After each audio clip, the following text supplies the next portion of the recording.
BJP দলৰ মোহভংগ হৈছে। কংগ্ৰেছৰ প্ৰতি পুনৰ আস্থাৰ বিশ্বাস ৰাখি আজি বহুজনে যোগদান কৰিছে আৰু অহা দিনবিলাকত আমি একেলগে কাম কৰাৰ প্ৰতিশ্ৰুতি প্ৰদান কৰিছে আৰু আজি বিজয় উৎসৱে যথেষ্ট সংখ্যক মানুহ আহিছে। আমি এটা প্ৰীতি ভোজৰ ব্যৱস্থা কৰিছোঁ আৰু সকলোকে আমি আহ্বান জনাইছোঁ অহা ইলেকশ্যন পঞ্চায়ত ইলেকশ্যন আহিব, সকলোকে একগোট হৈ আমি পঞ্চায়ত ইলেকশ্যনত কাম কৰি যাম বুলি প্ৰতিশ্ৰুতি হৈছে, ঐক্যবদ্ধ হৈছে।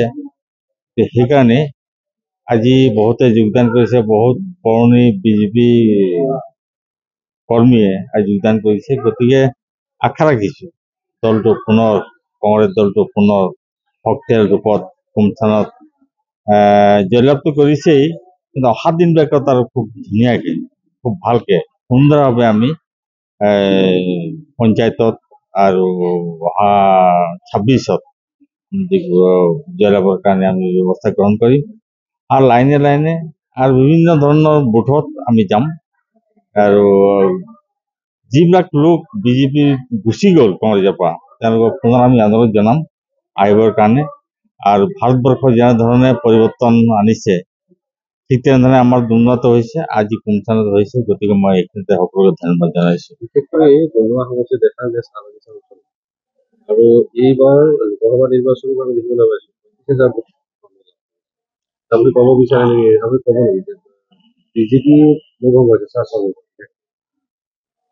100% হৈছে যে মোহভংগ হৈছে এইকাৰণে যে আমাৰ দলীয় প্ৰাৰ্থীগৰাকী যেনেধৰণে প্ৰচাৰ অভিযান কৰিব লাগিছিল, আমাৰ পোষ্টাৰে নাছিল।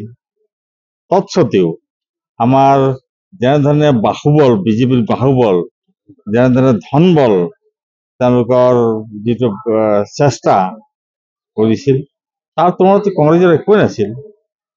সেইকাৰণে সাধাৰণ শ্ৰমিক মানুহে কয় সূতা কম্বল দি পেলাই ভোট লয় কংগ্ৰেছে, কিন্তু আমি একো দিয়া নাই, পইচা পৰ্যন্ত দিয়া নাই। গতিকে মোহভংগ হোৱাটো নিশ্চিত।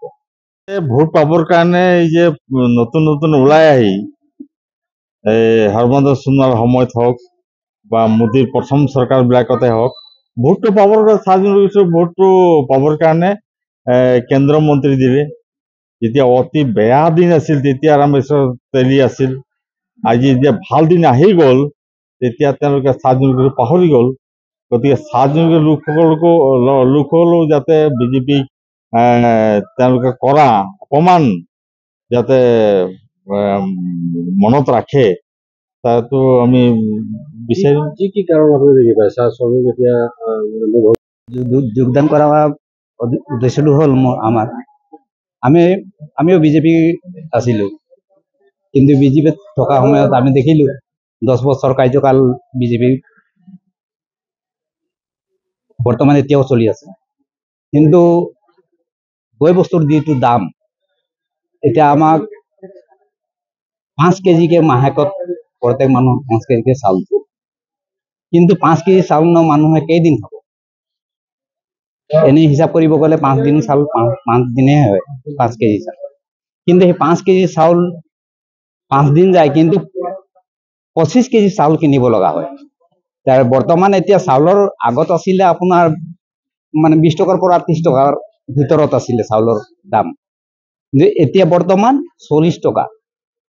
এই 40 টকা যদি হৈ যায় তে আমাৰ দুখীয়া মানুহৰ কাৰণে 40 টকাত চাউল কিনি খাবলৈ বৰ অসুবিধা। আৰু